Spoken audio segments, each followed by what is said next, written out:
Amy Young. Greg and Keisa Brazelton. Cheryl Norrell. Chuck Thomas. Esther Burris. Trent Kasem. 13 years. 26 years. 17 years. 19 years. 3 years. 22 years. This became a place where I just grew up, and I still remember Sunday school classes, and I still talk to those teachers that I had when I was a little kid, and it's just a place where I found love. We started, I think, first Sunday, first service, we knew we were home. When we walked through these doors from the Welcome Center into the sanctuary, it felt like home. The second that we walked through the front doors at Covenant, we knew this is where we were supposed to be. I came to Covenant as a visitor with my wife Nancy and signed up on the very first day for a 34-week Bible study called Disciples. I was doing that more for information of the Bible. I had never studied the Bible, and so I took that Bible study and soon realized that what was really happening there was not about information, but about transformation. Even now, and even in high school, I started volunteering with like children's ministries and stuff like that because I wanted to show those children the love that I was given when I first came to Covenant. I think Covenant has a DNA that's uniquely different than a lot of churches. The connectivity here is very strong. There's a purposeful connection.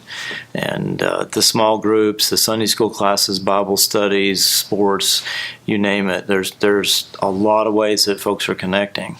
We have loved it. We've been allowed to serve in this church. We've been allowed to minister in this church. We have found wonderful friends in this church. When I started my college journey, I guess, I was really looking for a small school to go to. And in my major, I'm in agriculture, so there's not much you can find of that in South Carolina at a small school. So I was really looking towards out of state. And I don't really get homesick easily. And Clemson became a bigger image, coming up.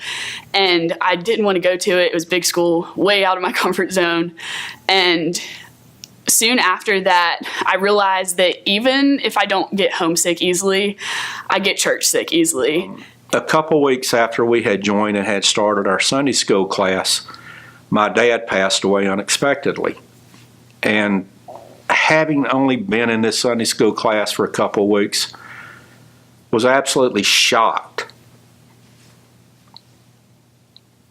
And the whole Sunday school class showed up. It's things like that all through our time at this church that just shows that regardless of how large this church has grown, it still has the personal Christian touch to it. My family went through a really broken period. And we were here feeling very lost, broken, unloved, unworthy. And we felt Christ moving through this church. We really found our healing. Instead of moving away from Christ or being angry with Christ because of what we were going through, we learned to lean on Him and to understand that if we gave it all up to Him, that He would heal us. And that's what the church taught us. I remember one time I was on a business trip in Germany, and Keisa was fairly far along with Eric's pregnancy, and she went into delivery early, and I got a phone call from Cindy Stagberg that Keisa had gone into a complication with the pregnancy, gone into early delivery, and I felt really far. I felt really far from home at that time, and it just felt good to have a friend in Christ that said, "I've got this." It means a lot to get a call or a card, and just to know that people are praying for you is huge. It's so such a blessing. Right. There's something really exciting about being in a church that just grows and grows until there's just not room for everybody.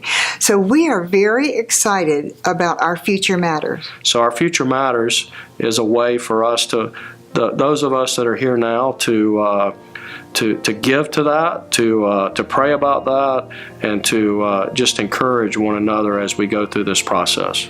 Well, I know that one of the recent messages we had talked more about giving and stepping up in our giving, looking at where we can give more and opportunities to offer more to the building campaign, in addition to just the normal work that we do in the church and the normal giving we give in the church, but being able to step up on that and stretch that a little bit further when you know that when you think you've done all that you can and when you can stretch it a little bit further, it's amazing. It's not so much what you're providing to the church, it's the feeling that you have when you give with a whole heart.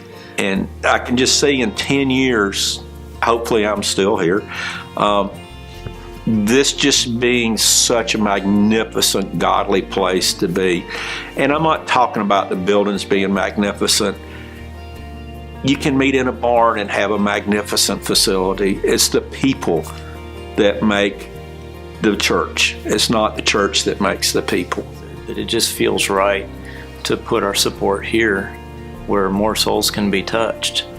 There's no difference between the souls in South Carolina and the ones in Florida or Tennessee, but Covenant has an opportunity to reach so many more people and is reaching so many more people, and that's why it feels really right to support it. What can we do? How much can we give to make a difference in this church, which we understand at our age will minister to generation after generation, and we get to be part of that.